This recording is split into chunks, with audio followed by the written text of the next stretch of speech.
topics and opinions expressed in the following show are solely those of the hosts and their guests and not those of W4CY Radio, its employees, or affiliates. We make no recommendations or endorsements for radio show programs, services, or products mentioned on air or on our web. No liability, explicit or implied, shall be extended to W4CY Radio or its employees or affiliates. Any questions or comments should be directed to those show hosts. Thank you for choosing W4CY Radio. Welcome to the Ask the Expert show on W4CY Radio and Talk4 TV, where we bring you educational information from top local experts in the fields of legal, health, financial, and home improvement. Now sit back and listen to experts in family law, association law, hearing loss, business brokers, home care, along with many other topics. Now here are your hosts, Steve-O and Sophia. Hey, good morning, Florida. Welcome to another Ask the Experts, the day before Thanksgiving. We want to personally wish everybody a happy and blessed Thanksgiving. Enjoy the holidays. This is a live show today. No rest here. We are so happy to be here. And we are going to talk about, I would say, maybe a sore subject, but because we've got the greatest expert when it comes to tax resolution, this is a very positive show. I want to welcome you. I'm telling you, this is one of the top experts in the field of tax resolution. Let me introduce you to our expert, attorney Kevin Benjamin. Good morning, Kevin. Good morning, Steve. Thanks for having me. I tell you what, a lot of people wanted to take off for the holidays, and I understand that. But hey, you're a trooper. You're here. You're giving your time to educate people. And listen, when it comes to taxes, dealing with the IRS, what we hope you get out of this show today is not to try to handle this yourself, especially an expert like attorney Kevin Benjamin. Kevin, we are getting so many into the show. So tell people about your background and why you decided to go, because you also do debt relief too in your practice, why you decided to go into tax relief. Well, because it kind of goes hand in hand. We've been doing debt relief for over 30 years, or since like 1989, 1990. And debt relief, whether you're settling debt or going bankrupt, it's a financial analysis, and it's a negotiation based upon cash flows, income and assets. And with the IRS, it's the same thing. Settling IRS debt or resolving IRS debt, it's an exercise of cash flows. What are your assets? What's your income? What are your expenses? Now, there's more details in each of those subsections on how you negotiate with the IRS on what the expenses are, or what you can take, or what's going on, or a hardship. But it's basically the same parameters. So we've been doing that, and we had debt settlement or bankruptcy clients. They have a lot of tax debt. And sometimes IRS tax debt is discharged in bankruptcy, and sometimes it's not. So, and we had all kinds of clients that maybe they're filing bankruptcy for a different reason, but happen to have tax debt. Maybe it was discharged, and maybe it wasn't. If it wasn't, then we got into this, settling IRS tax debt or resolving those issues.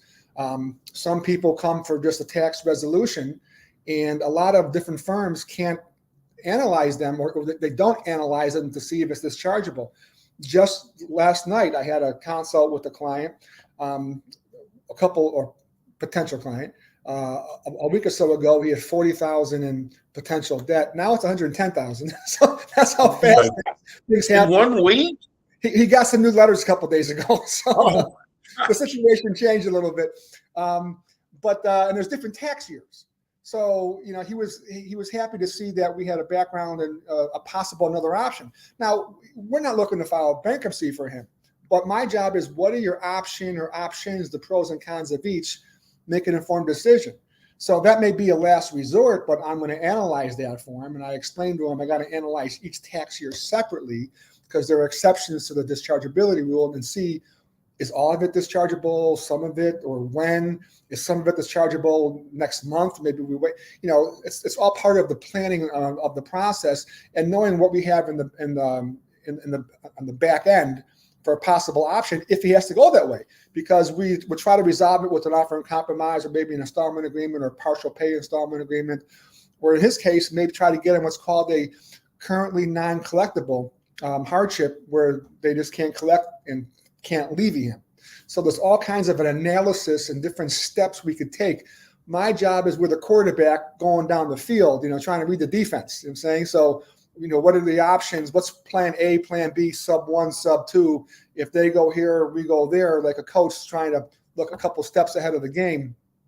But the first step is trying to organize, get the facts, what's going on, get in compliance, because the collection process, first it starts basically when you get a letter from the IRS. You file your taxes, you don't pay, you get the collection notice.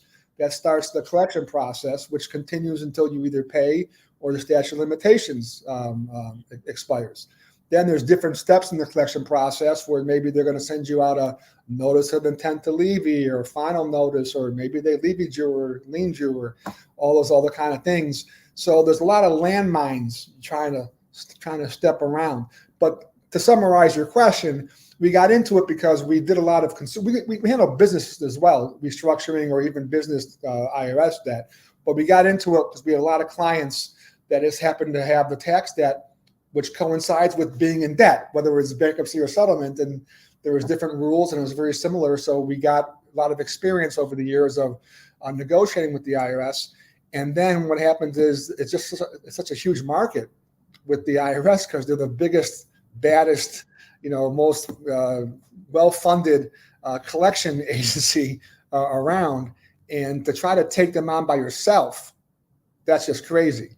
So you need a professional, and you need either an attorney, CPA, or what they call an enrolled agent to handle your case. But you should not go it alone. But most people don't want to go it alone, so it's not really too much of a problem. But you should not represent yourself before the IRS. We got a letter yesterday, and to announce of a listener that the IRS is coming after him. He's going to be contacting you. Oh, nice. He has not filed in years. Okay. And they are attacking him on what write-offs are. So we're taxing him the full amount. The question is, will you create past year? I think your feed kind of froze. I can't hear you right now. Can you hear me now? A little bit. So he's not in compliance. They're coming after him. And what happened? They're trying to come after him.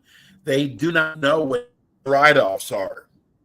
So he wants to know, do you recreate the past years of taxes?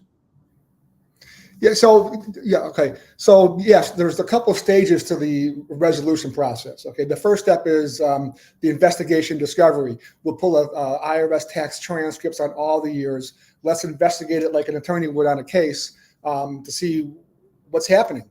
Where are you in the process? Have you filed returns or not? Or you filed returns that the IRS says are not proper, owing back taxes? Are they leaning you or about to try to lien you? What's going on with them? So that's stage one. Stage two is compliance. Absolutely. So you're behind on X years, whatever, you're not filed, because to resolve the case, they want you in compliance so we know what's going on. And we don't want the IRS to send you or to do the return themselves, an SFR, a substitute for return, because that's not going to be in your favor anyway. So you want to make sure I can work with the person's CPA or accountant to do this, or we have people that we could recommend to help them in compliance, absolutely. And then stage 3 is the resolution. So basically, are we going to do an offer in compromise, an installment agreement? Are we going to try to get a CNC, currently non-collectible status, or maybe just penalty abatement? We actually analyze them for all. Can you file bankruptcy on it if you had to? Because even if you don't want to file bankruptcy, knowing that we can, knowing which ones are priority taxes and which ones are not priority taxes, all helps. You know what I'm saying, in our negotiation, because we want to know how much leverage we have or don't have, so to speak. So, and then of course on those resolution options, I mean, there's an offer in compromise. Is it the issue is a doubt to liability or doubt to collectability? On an offer in compromise, is it going to be a lump sum? But a lump sum could be up to 5 months. You know what I'm saying? Or is it going to be a periodic periodic offer in compromise, which you could pay 6 months to 18 months.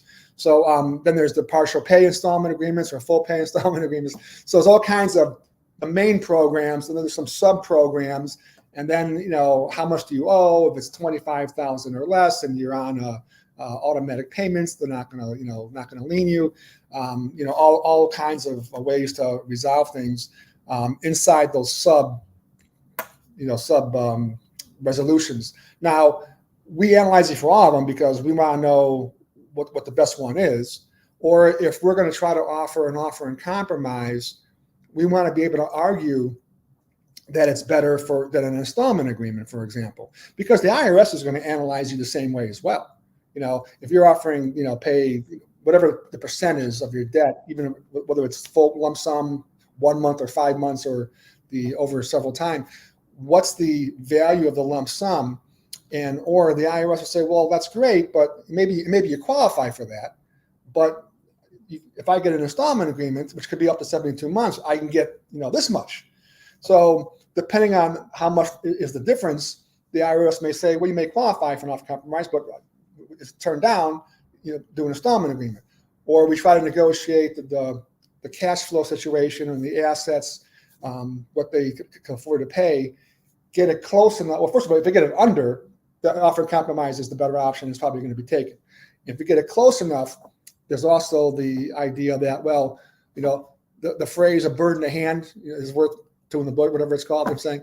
So if it's close, hey, getting paid a lump sum in a few months is certainly a lot better for them than getting over 72 months, even though you're getting a little bit more. But suppose over that 6-year period, something happens, it's not paid, and there's monitoring expenses, and in law it's called like cost of litigation. There's expenses and monitoring it, and a risk that it goes through. So that's all part of the negotiation. There's no hard and fast rule on how much difference makes the difference, but as we analyze everything, we'll make an informed decision with our client on which offer to go, but also to know that if one doesn't go through, what we're going to do right away on the other one. So that's how that works. I wonder for the some really bad weather down here in South Florida. We've actually they're talking about a tropical storm coming this way this late in the season. So we do apologize for that. Kevin, can you actually file bankruptcy for your IRS monies that are owed? That's more details are needed. Yes or no is the answer. So generally speaking, IRS debt is non-dischargeable, but there are exceptions. So okay. You got to look at each tax year, and there's like a full analysis of whether you can make it dischargeable. So generally speaking, no, but oftentimes yes. Okay. And again, as I was mentioning before, sometimes someone like my possible client from yesterday, the $110,000, it's over several years. That's the sum basically of what he owes.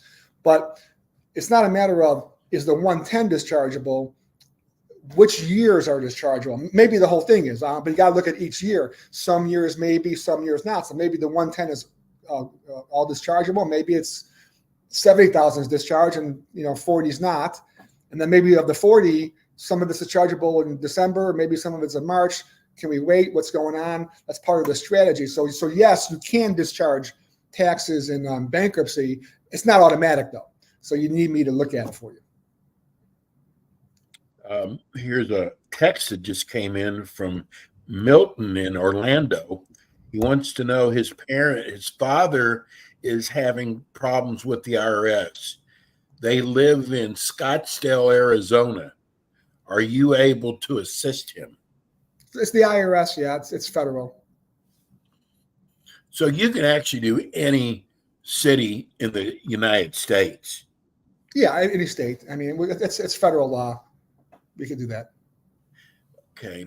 Now I want to get to, people are always concerned with the process when you owe the IRS. How does the process start? Does it start with a letter, Kevin? Yeah. The collection process starts with the letter. You filed your taxes, but they didn't get your check. You know what I'm saying? So how do you know if it's real or not? Well, first of all, there's a lot of IRS scams. That's true. The IRS is not going to call you. They're not going to email you. So I have people calling in a panic. I mean, educated people. They just call me. I got to pay this now. What's going on? No. That's a scammer on the phone. Do not give your bank information, your credit card, debit, nothing. The IRS is not going to call you. They're not going to demand payments, and they're not going to demand payment by, some debit from, card you get at the store, or however these funny ways they say, they got to pay because they want to make sure, like they do like a Zelle or a Venmo, so they can't get a refund because someone put a credit card, they can challenge it. So they're not going to do that. They're not going to call you. They'll send you a letter on their letterhead. It'd be like a CP40, CP504, different types of letters. You owe money. The collection process starts and it continues until it's paid or resolved, or the statute of limitations. For example, 10 years is statute of limitations for taxes from the time you actually file it. Now, not everyone files it on time though. So, there's different. Right. And another thing is, as part of the transcript analysis and looking forward, looking to the situation, you don't know where they are in the expiration date, because the IRS may have a different date than our analysis, and we got to try to resolve that. It's not always that far off, or it's not always an issue, but that is something we have to make sure we're on point on when we have all our information after the investigation stage, and we start submitting our proposal and start negotiating. It's just like practicing law. Whether you're on trial or having a case, doing a debt settlement, Chloe, whatever you're doing, right? It's just a matter of the more information you have, the stronger you are. Because I used to always tell clients, like even when we used to try to settle some people's non-tax debt, you know what I'm saying? It's not a matter of being I'm a lawyer, magic wand, hey, I settle for pennies. No, you got to have information. You got to have leverage. You know what I'm saying? Like, hey, maybe we could file a bankruptcy, or maybe I could do this if you don't take this deal. You got to express, whether it's a creditor or the IRS, why this is the best deal, why they should take it. It's not a matter of like some of these scammers or these other people on national marketing, whatever. They have call centers calling you. They'll tell you all kinds of things. It's not a lawyer on the phone. It's not a CPA on the phone. It's not an enrolled agent on the phone. It's just a marketing guy getting paid a commission to get your credit card number and get some money out. They promise you the world. Okay. Oh yeah, you qualify. How do you know you qualify? You ain't got the information yet. You know what I'm saying? So, you're going to qualify for something, right? But, it's not a matter of, my cousin got a deal with the IRS, so I want to deal with the IRS. It doesn't matter. It's a matter of what's your situation and how do we apply the facts to the IRS. In other words, you got to show me the information, cooperate with me so that I could go to bat for you. So when I'm getting asked questions from the IRS, I know the answers, and I may even anticipate what they're going to object to or not. It's just like doing a case. Like I might know this may work, but they may question this. They want to see, A, B, or C. I got to make sure I have the supporting documentation to counter anyone's concern or argument, because I want the IRS comfortable, or anybody you're negotiating with comfortable in recommending our give them a reason to say yes. That's the whole thing. It's just like, I've had people as a lawyer, maybe they're being sued, judgment, hey, settle the judgment. Okay, then they want to do citation discovery assets, so they're looking at backgrounds and clients freak out. I'm like, no, let them, as long as you're telling me the truth here, let them do it. It's going to help my negotiation. When they see there's nothing there, I'm going to have the lawyer recommend to his client to take the deal, right? If you're not showing things, everyone gets suspicious, So right. it's, hey, Kevin, I want to know, you owe money to IRS, things happen. They want to get paid if they can, and you just want to work it out. We're here in South Florida, Kevin, and it's a much older demographics. And you said that you will get a letter in the mail from the IRS. With being an older demographics, an area that it's a good area to scam in, how do they know that letter is real from the IRS? Well, I guess they don't. I got to see the envelope, and I'll know if it's real. Okay. I'm saying they should just call me or somebody else. I'll tell you if it's real. It's not that hard. And if we did a transcript analysis, I could tell you in 2 seconds. Okay. But if you show me the letter, I could actually tell you, because it'll be official. And give everybody your phone number. What's the best way to reach you, Kevin? Okay. The number is 312-853-3100. It's 312-853-3100. BenjaminLaw.com is it's Benjamin Legal Services. The website is BenjaminLaw.com. We also have a separate business that's strictly tax resolution. We do it, from both sides. Noble Tax Relief, NobleTaxRelief.com.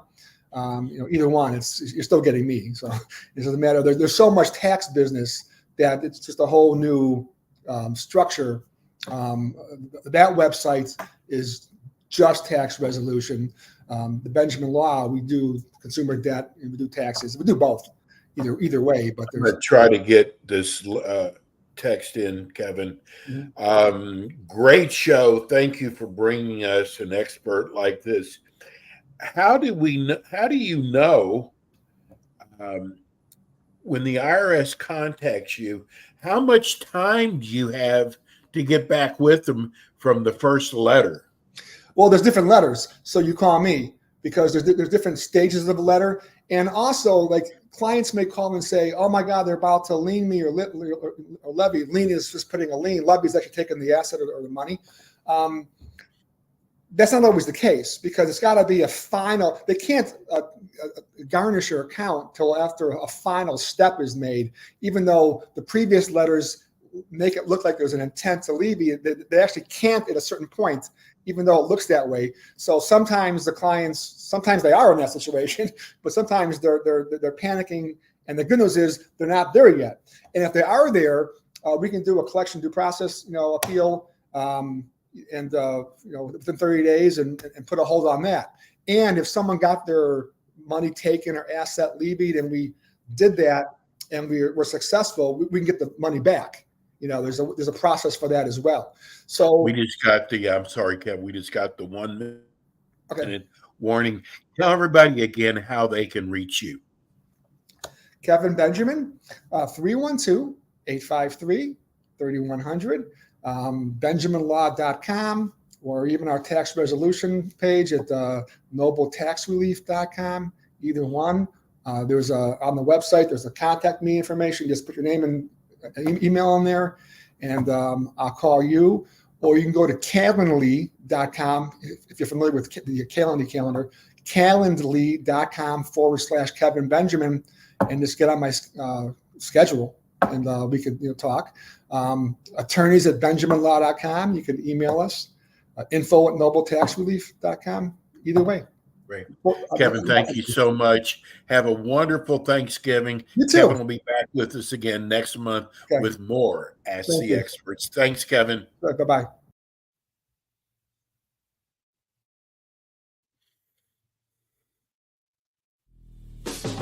Thanks for tuning in today to the Ask the Expert show on W4CY Radio and Talk4 TV. Tune in next week and every week to hear more from our experts on personal injury, insurance, air condition repairs, estate planning, Medicare, and many other topics in the areas of legal, health, financial, and home improvement. See you next week.